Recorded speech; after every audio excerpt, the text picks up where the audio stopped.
Hey everyone, welcome back to my channel. This week I have a bit more prepared for the sake of organization for everybody. I wanted to address the topic of, well, something that's actually related to the recent purchase of the whole Kirtland Temple. And by related, I mean it's somewhat loosely related. Because I know that that is a hot topic right now, but I wanted to actually address instead of diving right into all the reasons that I found for why the church wasn't true and what led me out, I actually want to talk a little bit about what had kept me in for a little bit because I think that's a really important topic. And a lot of people who go through this, there are usually certain things that they're just like, they're still holding on to, still trying to figure out how to reconcile that with their beliefs around what they've found out or what they still haven't found out. So I wanted to talk about those today. I'll probably only get to one. Hopefully I'll be able to get through this whole list because after sitting down and writing it out, it was more than I thought it was going to be. So hopefully this won't be a crazy long video. If it is, I'll just break it up into two parts. But in relation to the news recently of the church spending $192.5 million on the Kirtland Temple, wow, a lot of people are shocked over that. A lot of people are upset over that. I literally actually had somebody today who is a devout member say to me, I sure hope that wasn't my tithing money. And I responded with, I'm pretty sure it was probably part of it. Um, so it's kind of interesting. It's kind of interesting. You get kind of a mixed bag of responses, but I think the overarching kind of feeling from so many of us, especially those of us who have walked away, is that that money could have done so much good elsewhere, and that's always kind of the argument. But that's kind of the first one I want to address today is temples. That was a huge, huge factor that kept me hanging on by a thread for a little while, where I was at the end of my rope, really trying to figure out, okay, what else could I possibly find out that might turn all of this information around that I just learned that I'm now completely devastated over. So the temple was one of those things because at the at that time in my life, and this was probably towards like midsummer last year, um, for the most part, like I was about 1 3/4 of my feet out of the church. So I really only just had a little bit of a step left in there. And I was just thinking, like, I don't know how to make this make sense anymore. But at the same time, there was still that enormous like fear hold over me that if I were to walk away, it would mean that I was giving up eternal salvation with my family. It meant that I was giving up being sealed to my husband and my children, which I just could not even conceive. And I I was just like racked with trying to figure out what should I possibly do at this point because it doesn't make sense to me that Joseph Smith was a prophet. In like no way, shape, or form was that man a prophet. But then I was like, but then there's this beautiful idea behind temple work and like what people are saying about, oh well, God works through imperfect people. What if that's how this, you come up with like these different rationalities that really don't make a lot of sense. Um, and then started to just really think through this whole thing and think about how awful it is that I've really ended up excluding myself from so much of my family and othering my family based on this idea that I wasn't really going to see them so much in the highest degree of the celestial kingdom anymore. It's so shameful to me to admit that out loud, but that was literally what I thought without fully realizing that at the forefront of my mind. So but I realized in retrospect after walking out, like, oh my gosh, that was literally my thought pattern. And you're really trained to kind of think that way. It's really awful. So I want to start by talking about my experience growing up with and going to and preparing for the temple. So growing up, it's, for anybody who has been Mormon, like it's no secret that the temple is just absolutely epitomized. It is 100% hyped up. It is made to be like this, you know, enormous, like, ultimate goal from the time that you're a child, growing up through the church. And I just remember, like, having adults say to me, including, like, my dad and other people, that, "Oh, it's so amazing. Once you get there, like, so many things will, like, make sense to you so much more. You'll just be shocked over, people leaving the church, and, like, it just won't even make sense to you anymore, like, once you go through the temple." Like, just ridiculous things like this. And I just remember thinking as a kid, like, wow, there must be so many answers to questions in there. Like, I was so excited. I could not wait to get there. I had been waiting my whole life. I had actually planned to serve a mission at one point and then felt very strongly that this impression that I should not go. As a side note, that is another topic that I do want to get into as to why I stayed. Gift of the Holy Ghost, Spirit. I'll get into that later. So, without getting into a tangent on that, there are actual moments in my life where I do feel like I have had distinct impressions, and I don't know for sure if I can attribute that to just the Spirit of God or if it was like a family member on the other side. I personally believe that we have, family members and loved ones on the other side who guide us. So, that is just a personal feeling that I have. And I definitely have seen moments in my life where I've gotten distinct impressions or feelings, and they were true, and it has rarely happened, but it has happened, and I can't really deny those experiences for myself. But that was also something I had to come to try to figure out how to divorce from Mormonism. So that'll probably be a topic for another day. But with that being said, I just remember being like so crazy excited, not being able to wait to get to the temple, and then feeling that when I prayed about going on a mission, getting this distinct answer that I didn't need to go, and feeling that that meant, like, it wasn't more of like a, you don't need to go, but you can go. It was more of like a, yeah, you don't need to do that. Don't bother with it. Don't worry about it. And I was devastated because I thought it was like my calling in life to, like, serve a mission. So I was like, well, I guess that means I'm waiting longer to go to the temple. I had talked to my bishop to see if maybe he would, like, squeak me in anyway, but he was like, "No, the policy really is that, unless you're gonna go on a mission, you're gonna have to, like, basically wait till you get married." And really, it just depends on who you have for a bishop. But anyway, I ended up meeting my husband. I went right back to school because I didn't even know what else to do. So I went back to BYU, Idaho. I actually met my husband for the first time that semester. And that is another story as well. But anyway, wonderful, wonderful man he is.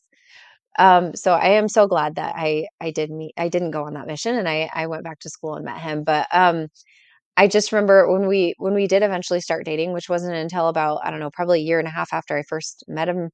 Um, and we did finally get engaged. I just remember I was doing the temple prep classes. I remember going through all of that and just feeling like, okay, like, this is going to help. And I remember, there being a lot of talk about, go through Genesis and learn about the creation. I even had one person tell me to go through, like, the Tree of Life chapters in Nephi. Um, don't know how those were related in any way, but I just remember going through temple prep. I honestly don't even recall that much about what I learned in temple prep. The only thing that ever stuck with me was that people would say, "Oh, read in Genesis about the creation." That is literally probably the only thing in temple prep that was indicative of, in any way, of anything that happens in the temple, in my opinion. I felt like temple prep was a complete waste of time. When I went through the temple, I was so confused. I just remember sitting there going, like, when I watched the video and I was like, "Okay, all right, here's the creation stuff. Like, all right, okay, maybe we're getting on point here." And then just like after that being like, what the fuck did I just go through? Like I don't even know. But there was also that part of me that was also so incredibly excited to be getting ready to get married to the man I loved, that you have a lot of emotions going on at once, and usually that one is the one that's kind of outweighing your questions. So that was kind of my experience when I first went through the temple, and I just remember like distinctly noting that, and just feeling disappointed like the further along we got through it. I just remember feeling distinctly disappointed that I didn't feel like my questions were being answered. I was like, I felt like I had been built up to believe that like the mysteries of God were going to be revealed to me in this experience. And I felt more confused and had more questions coming out of there than when I went in. And I just remember like I don't know how to make sense of any of the hand signs or the symbols or just really anything that went on in there. I knew that I would be making covenants. With that said, some of those covenants I found incredibly sexist and just really alarming.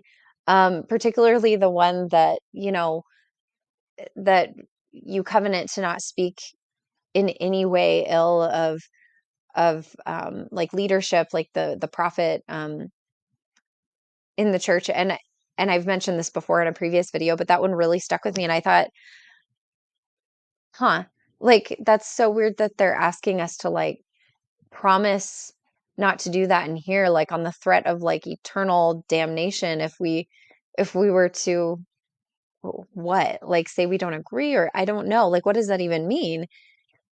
So that was an issue for me, but even more so the issue that I took was the constant language of just feeling like I was some sort of accessory in the next life to my husband.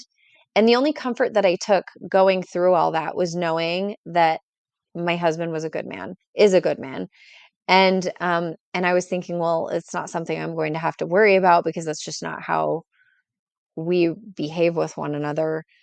But then after just spending like years of trying to go back to the temple over and over and over and trying to understand it better, I just felt less and less attached to this ritual that happens in the ceremony. But anyway, very sexist. The whole, you know, video where Eve has to like covenant to hearken to Adam as he hearkens to God. I was like, what the hell is that all about? Why can't she hearken directly with God? Which now they've changed. They changed it right before I officially just like I went back a couple more times before I officially stopped going to church because I was, in my efforts to try to see if I could feel any sort of connection or something left that would indicate to me that I was wrong about everything and this was all true.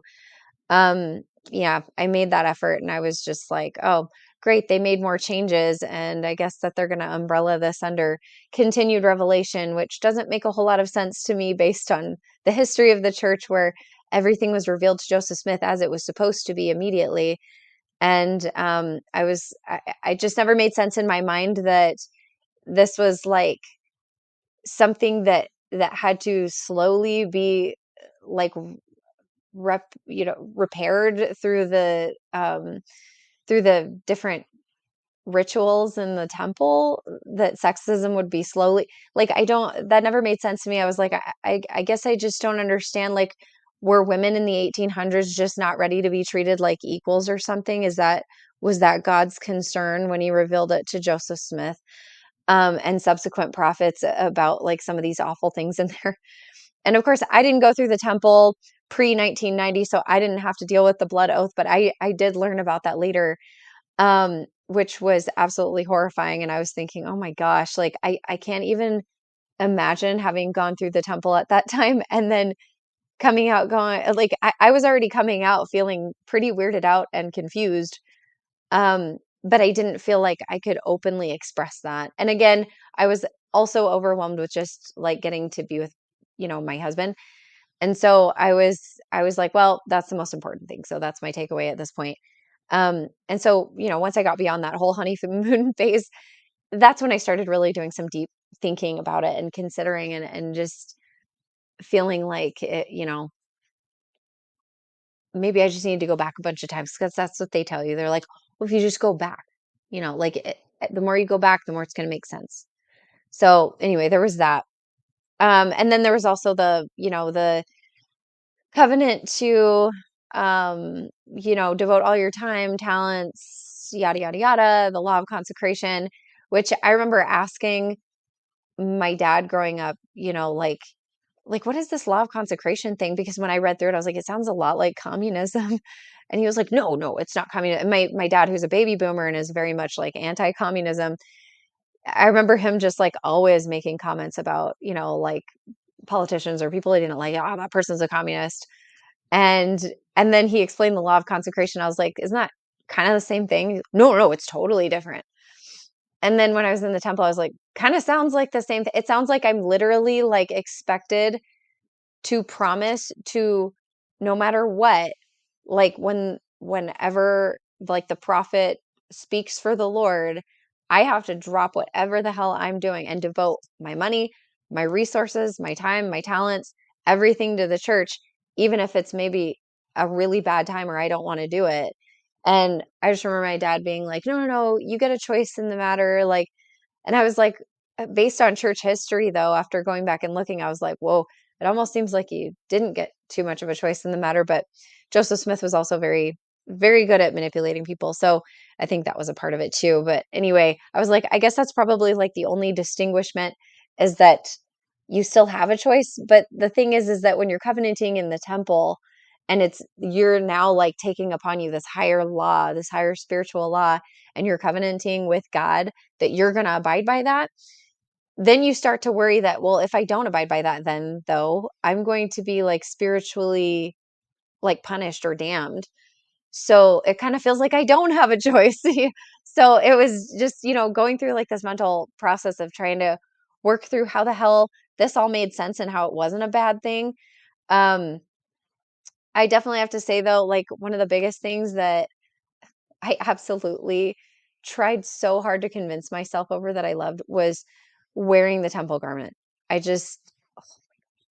remember having to get rid of so many clothes that I thought were modest according to the church standards that would just like barely like a neckline like this where it's just barely too wide and you could see like a half inch or quarter inch of garment and I mean obviously this itself wouldn't work because it's sleeveless, but that was something I always wondered, especially after getting my garments. I just remembered like finally questioning like why is it that we have to wear sleeves? Like I just don't like what's the rationale there? Because I've never really read or heard anything that said that like sleeves inherently like somehow make a woman look more modest or I don't know. Like I don't know what the hell my shoulder has to do with like, turning men on. And at that time too, I was still very much inundated with the idea and church logic and concept that women were responsible for making sure that other men don't get turned on. Um, oh, there's so much to unpack with that. But I just remember like putting on the garments and feeling like, cool, like I'm finally wearing these. And then that lasted like half a day. And I was like, oh, this is really difficult to work around, like, and they're not comfortable. And actually, I'm starting to hate life. And in the summertime, I especially hated life. And I was like, oh God, these are the worst. And, before that, I mean, I had always been very good about making sure that I was dressing to church standards. By the time I was about 16 is when I really started to take that seriously. And so I thought I was like well prepared for this. And then I felt like the garments really actually took it to the next level, and I was like, "Oh boy, like, not what I expected." And I just remember trying to convince myself so hard because that's literally what you do in the church, and that's what you're trained to do, and that's what everyone expects you to do, is give all the same Sunday school answers that, like, reaffirm and reassure that everyone's doing the right thing. So, it was just ridiculous, and I finally got to a point even before I started looking into church history, where I was just like, you know what? I fucking hate garments. Like I can't keep this up anymore. I hate them. I absolutely don't like wearing them. And then I started thinking about like, why do we have to wear them? And like, why isn't it, like the representation of like our commitment to God, something less invasive and less like intrusive to my autonomy and my ability to be able to like dress myself and feel comfortable and, feel good about what I'm wearing and how I look and how I feel and, like I was like, why isn't it like a ring? Everybody buys damn CTR rings. Like, why can't it be something like that? And then it's a one and done kind of thing where you don't have to buy one ever again. And then my thoughts started to go to probably because it makes the church a hell of a lot of money. And then when I started looking into the history and found out, you know, more about the history of garments, and that actually back in like the 30s and 40s, garments were actually manufactured by lots of different businesses who saw, an opportunity to be able to make money from the Mormon community by fulfilling that need. And then eventually the church just completely and 100% took it over. Big surprise.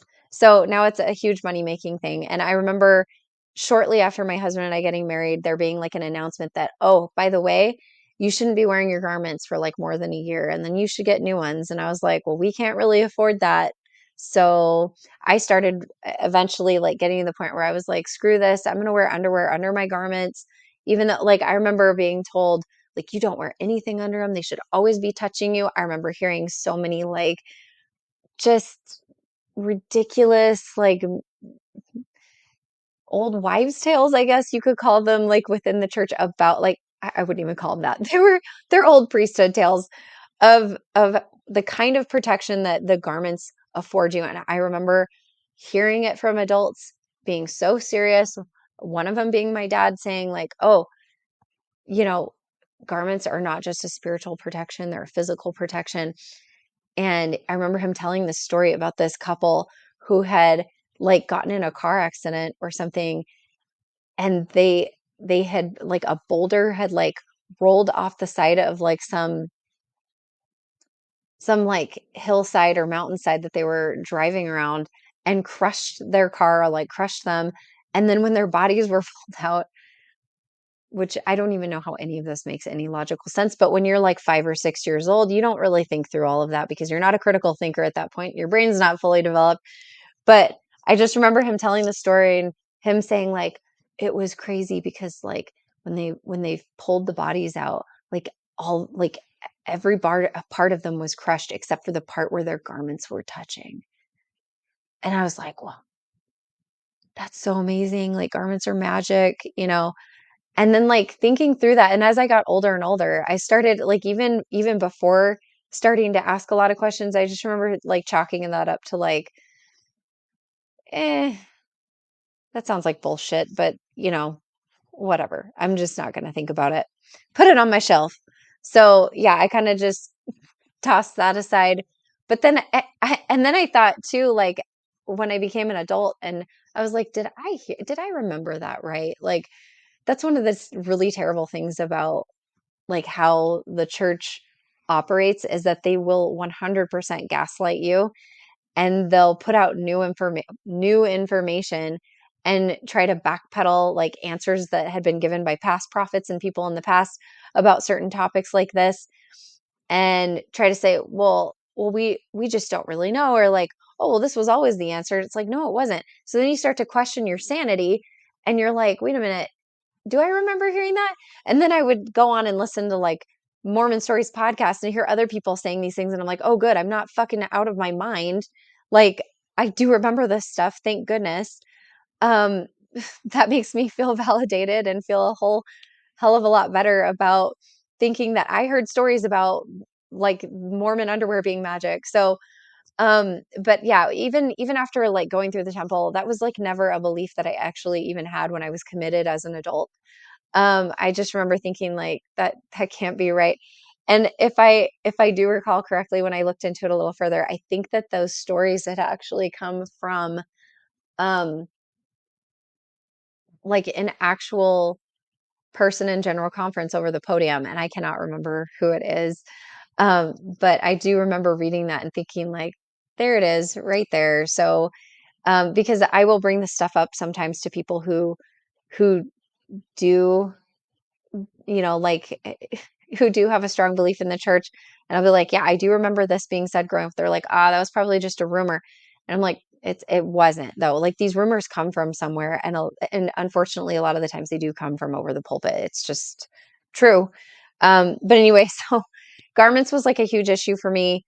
I eventually got to the point where I was like, wow, I really hate wearing these, and I'm miserable. But I guess I just have to grin and bear it. Because if I don't wear them, that means that I'm like, renouncing all of my covenants with God, and I don't get to be with my family forever, and I'll be lost and they'll be up there, and my husband will get reassigned a bunch of new wives and shit, and I can't have that happen, like, so anyway, that's also really horrible to think that that was like where my mind was, that I was like, no, I have to wear them so that I can maintain some level of control of what happens in the next life, because I'm for sure not going to allow the polygamy thing to happen. And that was before I had done a whole lot of diligent searching on that as well. But I do remember after going through the temple, as just kind of a funny anecdote. At the time, I was actually working at BYU Idaho at their online support center. And I remember being at the end of my shift, I was standing in the doorway talking to somebody in the office who was getting ready to go take out their endowments. And one of the other managers in our team of managers like took over my spot, and he was sitting right there just on the inside of the door, and getting logged in on his computer. So he's kind of facing me from his seat, and I'm talking over him to, whoever I was talking to. And I, being the kind of person I am, I looked at her and I was like, yeah, 'cause she was like, oh, didn't you just go through? And I was like, yeah, I just got married. So I just went through, and I was like, to be honest, like I said, I don't feel like temple prep really like helped at all. And I was like, it really wasn't what I expected. I was like, it was really weird.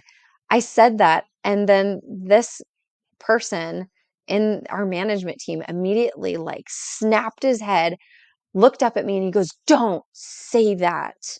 And I was like taken back. I was like, "Whoa, like why are you so defensive about this?" But then also because of, that mindset you're put into, I immediately thought like, "Oh, I was probably out of line. Like I probably shouldn't have said that. I'm going to lead people astray," and like started just spiraling. And what it's awful to think about, like the mindset that you really are trained up in, being raised in the church. And I know that that's going to vary a bit for everybody because everybody's different. And also the way that you're raised can really play a huge impact on how you perceive things, and your viewpoint. But it just made me so mad. Like when I thought back to it, I was like, well, and then I corrected myself, and I wish that I hadn't. I wish that I had stuck to my guns and just said, no, it was weird. But no, I was like, well, I guess I shouldn't say it was weird. It was just not what I expected, and it was different. And it was like, as if I had to get this person's approval or something. And I was just, oh, it made me so mad. But anyway, oh, and in addition to that, I forgot to mention the whole prayer circle thing. That part of the experience, like in addition to all the handshakes and signs, I was like, I don't even know like what the hell these are really for, other than now I'm being told that in addition to following after Christ, like, and trying to be a good person to get into heaven in the next life, like I now have to have and remember all these exact like hand signs and handshakes, and remember what they mean, and like, memorize this verbiage that goes along with all this shit. And that's how I get into heaven. And I just remember being so stressed out about it, thinking like, am I ever going to be able to remember this stuff? And like, what if I don't remember it in the next life? Am I not getting into heaven? And anyway, just feeling a bit stressed and thinking, you know what, it's fine. I have my whole life. I can keep going through the temple. But by the time we had gotten to the prayer circle, because when you're the one going through for your endowment the first time, they pretty much require that you go up and be in that prayer circle. It's not really a question. So you go up there to be in the prayer circle. And I remember like looking back out at everyone. And of course, at the time, I had to veil my face for whatever misogynist bullshit that was about, which now they don't make women do that anymore. I don't even know what the hell the point of that stupid veil is other than to shame women and make sure that they are, you know, kept under male control, but that's about what it felt like to me. And I just that was one of the questions I had was like, why do I have to veil my face? And all these men don't veil their faces, and like, what the hell's with these baker's hats? Like, and I remember asking my husband, I was like, what does that even mean? Like when we were in the celestial room, and he was like, I don't know. And I'm like, you don't know what it like, haven't you been going for a while? Like nobody knew what anything meant. And I was asking questions and thinking like nobody knows anything still and have, like why don't we know this? But that prayer circle was what creeped me out so much. And I remember standing there and looking out at the people that were sitting in all the theater seats. And I remember looking at my sister-in-law and we started to do the, oh God, hear the words of my mouth. And we're like chanting this together.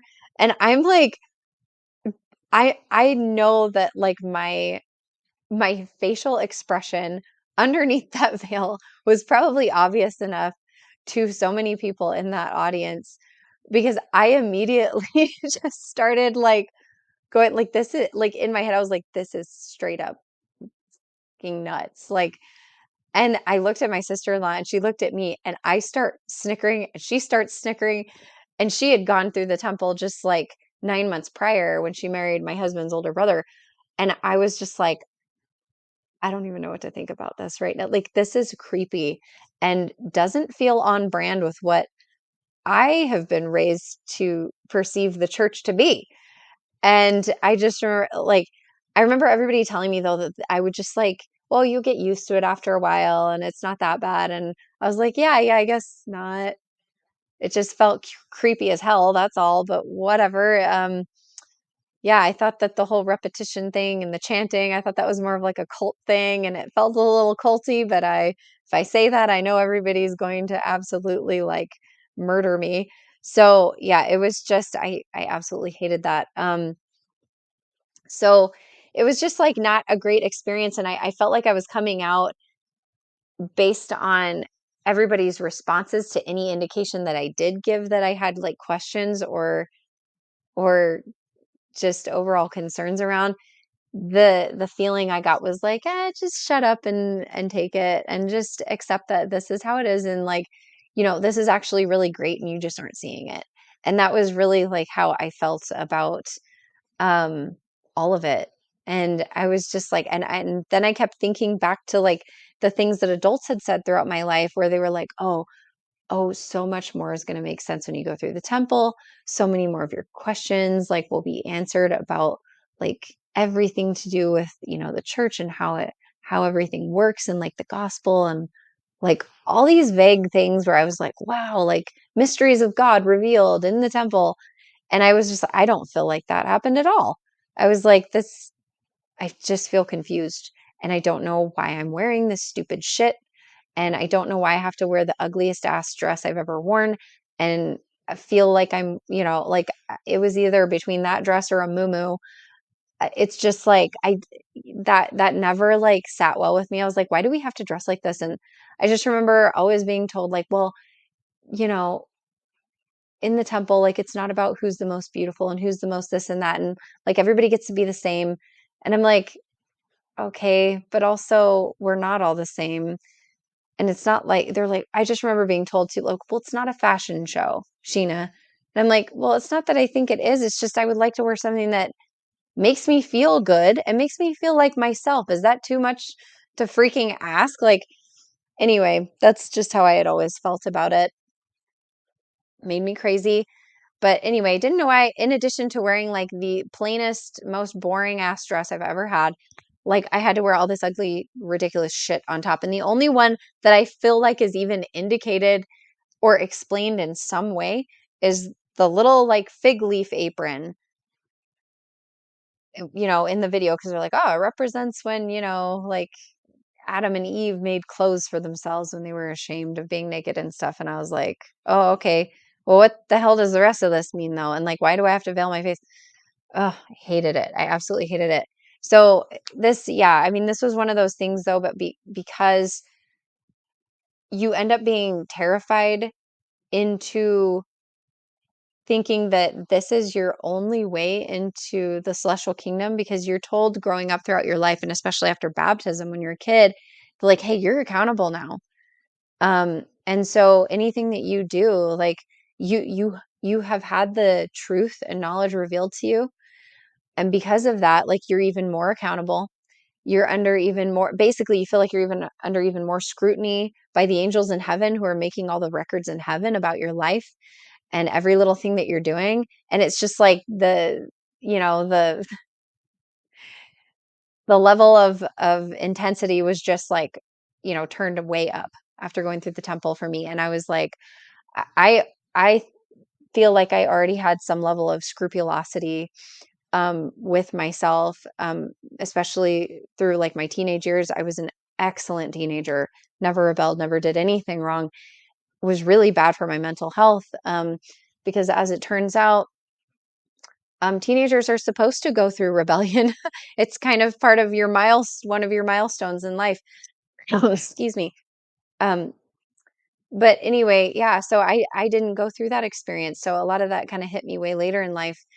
But I didn't feel that sense of independence, and therefore didn't really ever think critically or think for myself. So that came a lot later. Um, so yeah, as I was trying to like work all of this out in my mind and figure out how I could possibly make this work for me personally without being completely unhappy, um, I was also at that point starting to like really dig into church history, because I was also so unhappy about polygamy, because it was like the more I've been married to my husband and the longer, I was just like, I just like it just made me more and more miserable to think that there was this possibility that in the next life there would be other people, who were participating in polygamy. And my ultimate fear was like that I was going, like, eventually we were going to be expected or required or convinced into polygamy. And, and I was like, I remember having these conversations with my husband over and over again. And anyway, yeah, I remember him just saying like, well, we don't have to. And, that was a whole other, I'll have to do, probably several videos about the whole polygamy topic, because there is just like so much to cover with that topic. It's crazy, but it's very, very, very in depth, very in like just long, and it's kind of, actually, I'm a little exhausted, but it comes up because like to me it has a lot to do with the temple and like going through the sealing ceremony, as I kind of explained in my wedding dress video.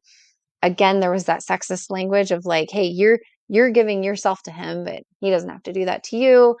And I just remember feeling like I hate this idea that like we tell everybody, yeah, oh, we don't practice polygamy anymore, as if that somehow made it okay that we ever did in the past, and that our founding prophet was a cheating piece of crap. Like, and that yet we're still allowing men to, after their wives pass on, to marry and get sealed to other women. It's like, I mean, even the current prophet Nelson is an eternal polygamist. So is Oakes.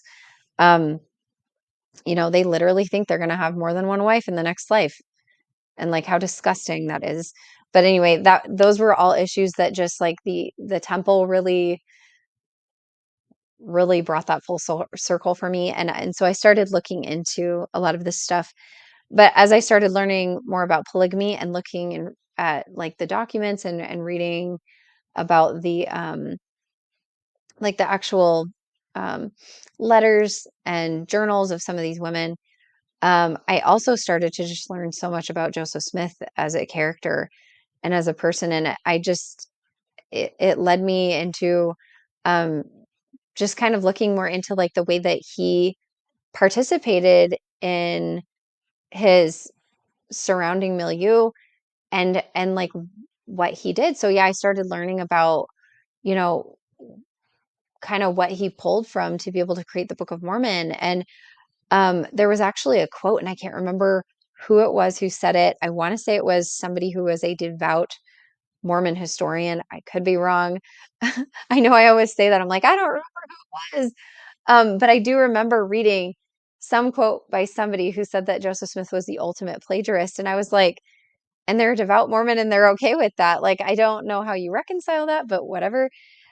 So I just remember at this point, like I said, I still was about like a quarter foot like in the door, trying to hang on, trying to figure this all out. I was having this conversation with my mom on the phone one day, and this is going to sound a little random, but I promise it will connect in the end.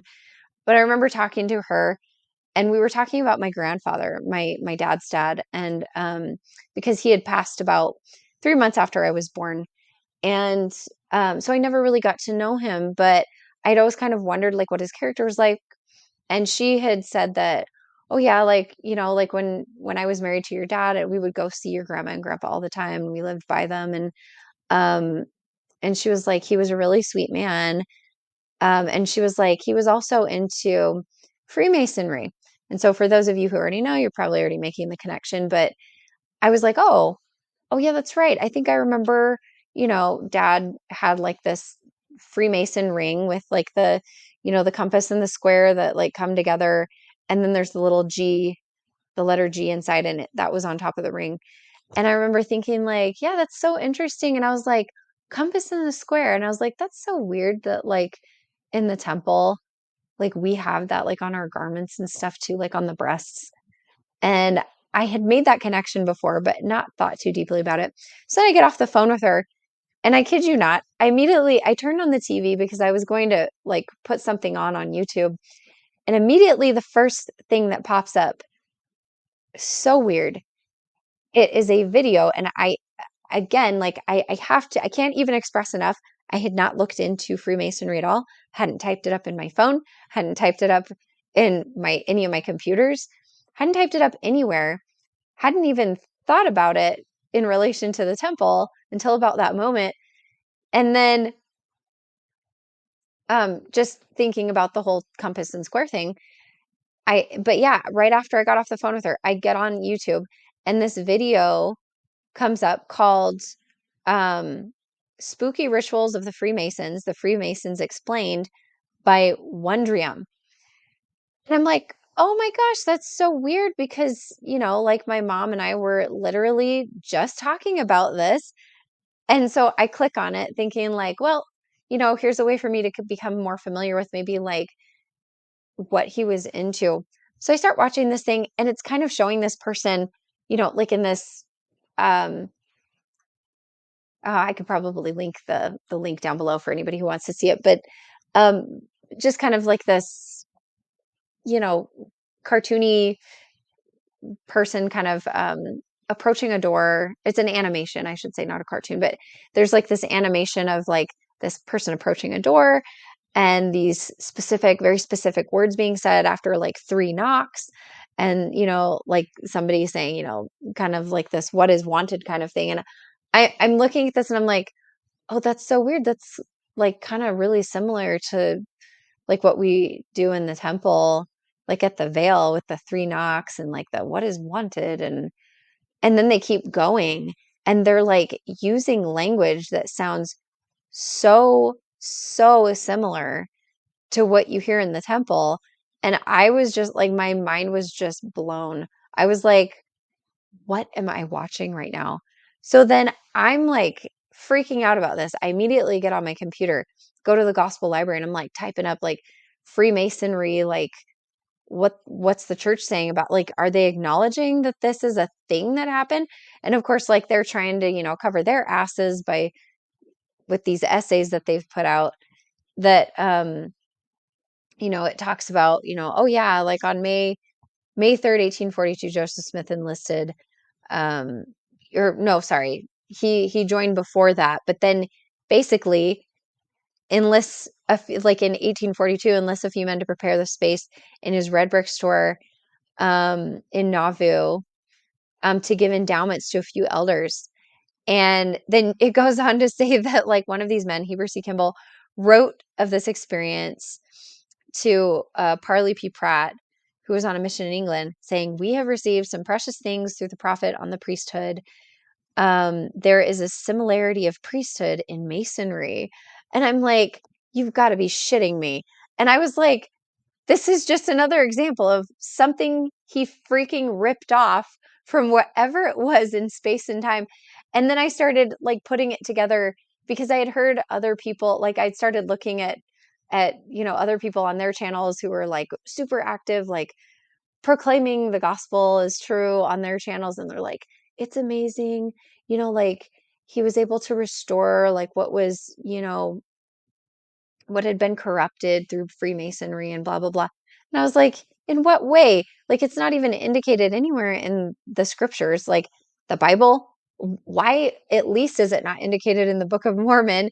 Like, if this is like integral to salvation for absolutely everyone, why isn't it in there? Why did the Lord not reveal it to Nephi and Lehi and like Alma and all the people? Like, why wasn't it like something that was passed down for hundreds of years as something that was being done? And I was like, like, this is so ridiculous. And then, like, even the church admits, like, in the essay, they say that Freemasonry, if I can find it, oh, yeah, there are no known Masonic documents before 1400. The earliest records tell a story of Masonry originating during Old Testament times that I find really far-fetched. And I feel like it's just one of those little like tidbits that they'll try to throw in there to try to get people to fill in those blanks and make connections. Um, and I remember like going online and looking it up and not being able to find anything before like 1400, and 1400 is really pushing it. Um, but anyway, it says the oldest surviving minutes of Masonic lodges dates to about 1600. I could be wrong. Maybe there really is something that, relates to the Old Testament times, but I have a really hard time believing that. And it's like, it's not clearly indicated in any way in the Old Testament or in the New Testament through Christ or through any scripture that Mormons have. And particularly the Book of Mormon, I find that especially um, concerning, just because it's supposed to be this restoration of all things. If it's a restoration of things that were in the past, like why wasn't it in the Book of Mormon? So it really never made any sense to me. Um, so that was another thing, and I just thought that that was such a crazy like series of like little events that happened within like minutes from one another, and I was like, oh my gosh. Hopefully that means that just, because it was at the time too, I was praying so much to be guided in my efforts. And I do feel like I was being guided in my efforts. So whether that was by the Spirit of God or, like I said, like a family member or something, I just felt really guided. This is definitely becoming like an extra long video that I was not trying to, um, to be super lengthy with, but, um, I guess I'll just kind of fast forward a little bit here based on my notes. I made a lot of notes on things that I really wanted to touch on. But yeah, like I had consulted the gospel library, and then I had to start looking beyond that for a lot of information. So then, yeah, I started piecing all this together. I finally realized, that the symbols, everything that was on me, like it really didn't represent anything that actually came from God. And I was like, that there's literally no point in wearing this. I finally overcame that fear of feeling like I had to hold on to these things just in case they actually did save me, because it did eventually get to that point where I was like, well, I guess I'll just wear these for the rest of my life just in case they are true. And that should just like kind of indicate to you like the level of fear that I really had instilled in me my whole life, thinking that that knowledge that I was responsible for, that I received, which I didn't even really know what it was. You go through like I said, you go through the temple and you're like, I don't even really know what for sure everything in here means. but since it's been revealed to me, now I'm responsible and accountable for it. And if I give this up, like, I'll never see my husband or children again. And what a horrible, horrible doctrine to have and way to put people in a position of never leaving. In my mind, that is like the epitome of cult-like behavior. And I used to not understand when I was first looking into things, like why so many people compared the Mormon church to a cult. And I was like, oh, yeah, when I look at that now, I'm like 100% because it's so manipulative. And it's the same kind of tactic and trick that Joseph Smith used um, in so many of his efforts in his position. He really leveraged his position and you know, the reputation that he had built for himself and took advantage of people with that. And I feel like it's kind of similar where it's like you get these spiritual blessings and promises, but then also in the same sentence, you're also being told, like, but if you don't do what we tell you from keeping these amazing, covenants, you won't get any of those. Not only will you not get any of those promised blessings, but you're going to be damned. Like you're going to be in so much trouble spiritually and you'll never see your family again and you'll not get to be with them. And basically you're just like nothing at that point. And that's really how it felt. And so then I finally realized, like, when I put it into that perspective in my mind, I was like, there's no way that this is from God. Like, there's no way that, like, that a God in heaven who created me, who loves me, who I really do feel like I have felt those feelings of love, that this is what he wants for me. And I finally took them off. And I was like, I'm done with this, and it doesn't make any sense. So yeah, fast forward a bit, I've had now people who in my life who are friends and whatnot who have like asked me questions here and there. And like even earlier today, it was kind of funny that it happened today. I had a friend just kind of asking, you know, curious about like why did you leave the church? And sorry, I keep reaching back here because there's a hair. There's some sort of hair. Oh God, that's annoying. Um, anyway, so he was just kind of curious, and I'm a fairly open person with with my experience. So we kind of got onto the topic of temples, and I was like, I'm sorry, I just like when I started thinking about the temple, and I kind of just gave him a very extra brief version of what I've said here, like very, very brief. Because I was like, I also take into account that, like he's married and has a wife who's devoted as well, and they have kids, and I don't know how much he knows. And I just I can't do that to somebody, especially when they're married, because I'm like, it's not a good position to put somebody in to then feel like they're questioning and to have that like that conflict possibly with a spouse. And I was like, I couldn't, I was like, I'm not gonna, maybe he knows more than I think I do. I know that he, knows, but I was like, I'm not going to go down that road. But so I just kind of gave him a brief idea of like a couple of things that, kind of bothered me and that didn't make sense. And that included, baptisms for the dead. Actually, he was the one who brought that up. And he actually had said, um, it was actually him who had said, like, yeah, the whole baptism for the dead thing doesn't totally make sense personally to me, just because, like, we do see, like, he's like, I don't feel like the Lord's gonna like keep people out of heaven if they don't get baptized in this life. And like even in the scriptures, I think he was making reference to D&C where Joseph Smith literally talks about his brother Alvin and like states that, the thus saith the Lord, basically that, those who would have received the gospel in this life who didn't get a chance to, but would have, like they're already received up into heaven, into the celestial kingdom. And it's like, well, then what the hell are we doing all these damn baptisms for? Because a lot of these people weren't introduced to, like, I'm speechless. Like, why? Why are we wasting our time on this and passing this off as service? And so then I was like, yeah, but that's my problem with it too, is that like we're going into the temple. And then I literally said what I just said now, which is that It's being passed off like it's some service project. And he's like, well, see, I think that we're being asked to do it not for so much for them, because it's not like they really need it, but it's more for us. And I was like, yeah, but that doesn't really make any sense still, because why would the Lord ask us to waste our time doing something that's not really serving anyone, that doesn't help anyone in the next life, even who's not even, they don't even have bodies anymore? Why wouldn't he be asking us, like he did in the New Testament, to be serving the people that are literally here and suffering, who aren't passed on? Like, why would he make us waste our time with that?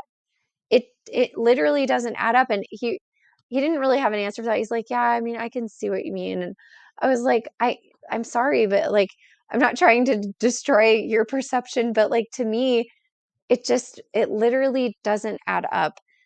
And here, I mean, like, so many people in the church think that they're doing all this service work, and they're really not. It's not serving anybody. Just like spending $192.5 million on a temple from church history isn't doing anything for anybody. And that money could have been used to actually help people, and that is like the maddening part of so much of this. But it took me so much time to like really work through all this, and to sort through so much of this information, because it really is like a dissection of trying to divorce ideas that you were raised to believe are absolutely like intertwined and cannot be pulled apart. And the thing is that they can be.